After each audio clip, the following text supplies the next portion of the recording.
In this video, we're going to show you how to carve this spirit face, wizard face, whatever you want to call it, sage, and a walking stick. That way, no matter where you go, you'll always have good company. Never talks back, always willing to listen. Very nice.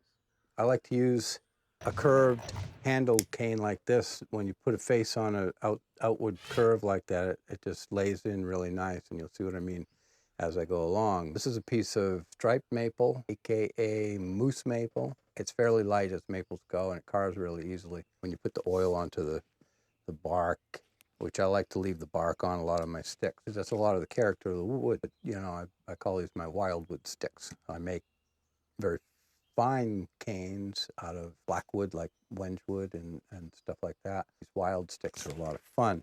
Look at, you get a lot of character. Look at that one. How's that? Huh? Crooked man, crooked mile, crooked stick.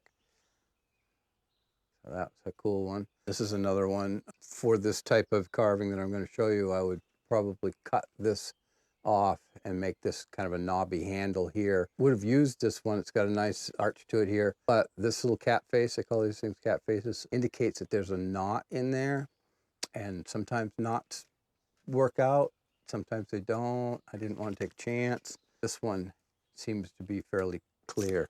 All right, so the first thing I'd do with this is, since it's got kind of a little rough where it was cut off, it doesn't fit the hand real nice, I'd take and smooth that down.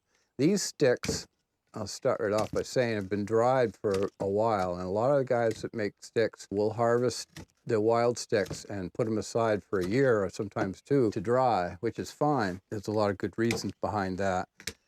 Generally, when I get my sticks, and I tend to use rock maple, sugar maple, I prefer it. It's a harder, strong stick, but really hard to carve once it's dry. So I'll do what I'm doing now while it's still green, and I'll actually do most of the carving while it's still green. And then I might put it away and go back after. If I feel like I haven't finished it, I'll finish it when it's hard. But I do try to get most of it done while it's green and softer, easy to work with. This particular maple is, like I was saying, a lot softer than sugar maple, and it's carved pretty nice. Around here, it doesn't get very big. This moose maple is, if it gets to be 4 inches in diameter, you've seen a big one. And, any second now, I'm gonna get my eyes on. There. Much better. You don't need a lot of tools for this size of carving. And I'll leave this pretty much just like that with the chip carving, you know, flat plane marks left. It's very smooth, feels nice on your hand. It definitely shows it wasn't done on a CNC machine. So that's just about where I'd leave it. Maybe this one little thing. So as I was saying, you don't need a lot of tools, and I do prefer these smaller gouges. They're kind of like palm gouges, little palm gouges. These are more what I think of as palm gouges, because they're definitely designed to fit in your palm. And these are great. And I use either one, but I know these ones are sharp. So these smaller gouges are good for these smaller carvings. As you get into bigger projects, you want more of the full-sized carving chisels and gouges. And those get used with mallets and things. These rarely get used with mallets. So, okay, you got your stick with your curve on it, and I'm going to do, like I said, a face. So I'm going to open up a section of the bark here, and I don't want to take much more than just the bark to start, but you can see the white wood start to come through the cambium layer. If you're collecting sticks and you want the bark on them like this, you want to collect them pretty much in the winter months when the tree has gone dormant, it's done growing, because in the spring, late spring, early summer, the tree will actually loosen its grip on the bark so that it can grow another layer of wood underneath. It's like a lobster molting or whatever, you know, the soft shell, hard shell. Maybe you don't have lobsters where you're from. But anyway, so yeah, it loosens its grip. The tree grows another ring. The bark stretches a little bit. And each year as it stretches, that's when bark tends to start to crack open. You know, you see ribbons or corduroy kind of look to the bark. That's from it stretching the bark. So to keep it, if you want a stick to hold its bark, you got to get it in the winter when it's still tight on, because in the spring, if you want them cleaned, they look nice too, all cleaned off. You get those during peeling season. So this is cleared off enough to do what we're going to do. And I take number 1 tool, number 2 pencil. You start off with as usual, a center line. Get things kind of rolling. Brow. And then I make a mark about where I want the nose to be. And that is about where you start, because put any more lines on there, I'm just going to carve them off in a second anyway. What I do first is I hollow out the eye sockets and start to establish the nose. Initially, you're hollowing it out like this, but as I get the actual shape that I'm after here, you'll see I'm going to create the bulges that are the eyeballs. And to start out, you want to go pretty deep. You can actually start to see where I'm going with this already. I got the hollows of the eye sockets done. This little cut, that little cut that I just made right there, I'm going to elaborate on that.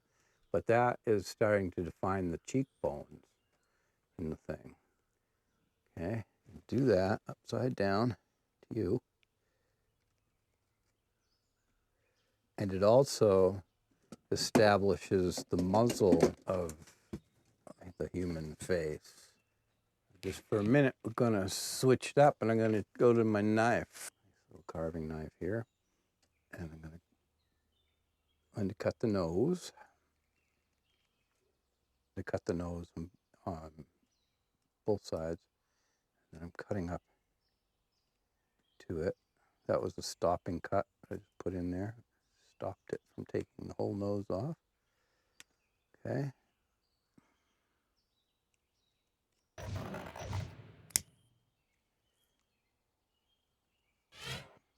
We've got the nose kind of suggested here, but not too pretty yet. So I'm going to do the bridge of the nose up here with the knife. I'm going just a ways down from the brow, starting to get a slight bit of a silhouette. It's subtle now, but the way I work is I go into it slow and then dig deeper and as we go. Because if you go in too hard in the beginning, you'll end up wondering where that piece of wood was that was supposed to be the nose.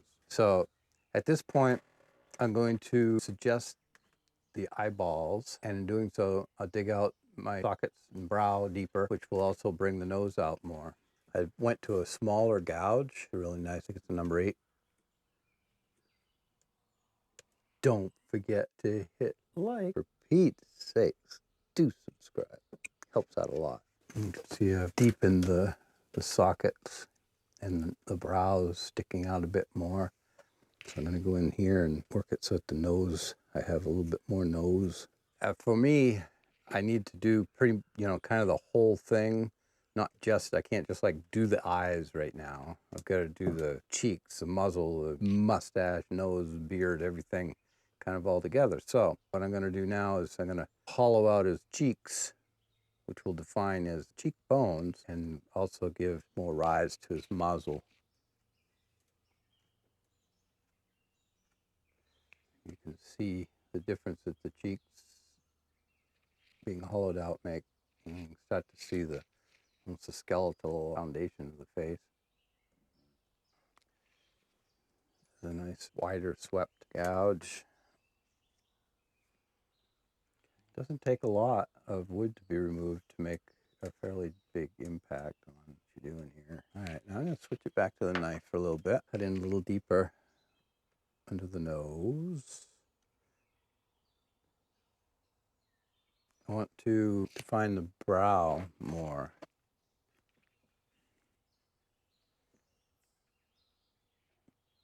This is just kind of giving me a starting point. I'm going to go back and forth with my knife, deepen that cut. So now I've got kind of a stopping line cut in here. That's like my wall of resistance. I can cut back into it. And you always try not to overcut into things. Profile. And you can tell that the curve of the stick is adding a lot to this, the presentation of the face and profile and all.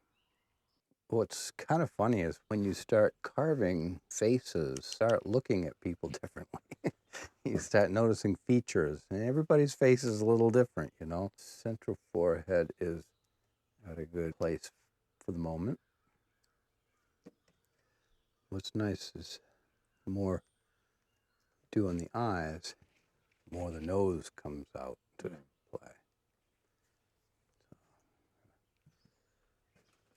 Keep moving the stick because you got to follow the grain. I got poor Max running circles around me trying to keep up with angles and stuff.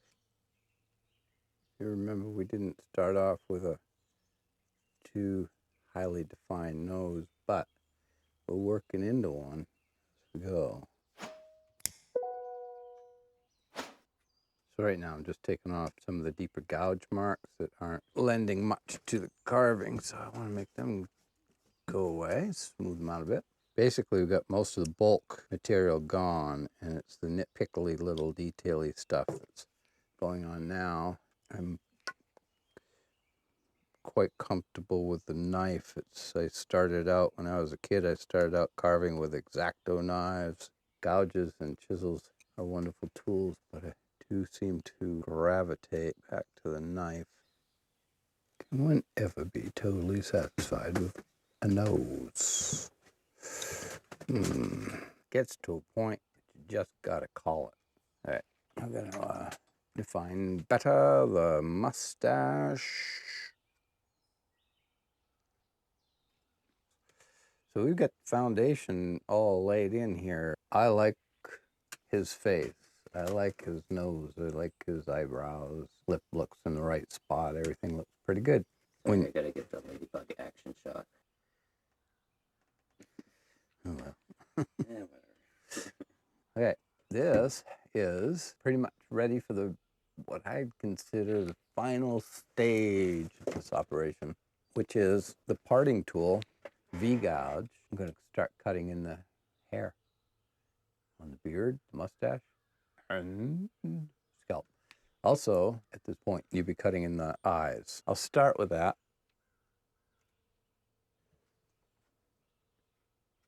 Crow's feet. Gotta have them. Outside of the eyes.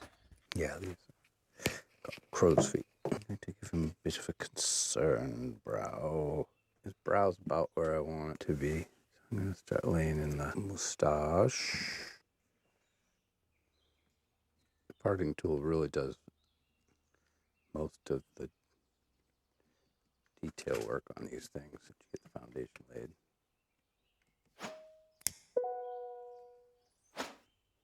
So I like when I'm doing the hair and stuff, I've got this area cleaned off for carving, but I like to leave that and get out into the bark. Have the hair kind of end out there.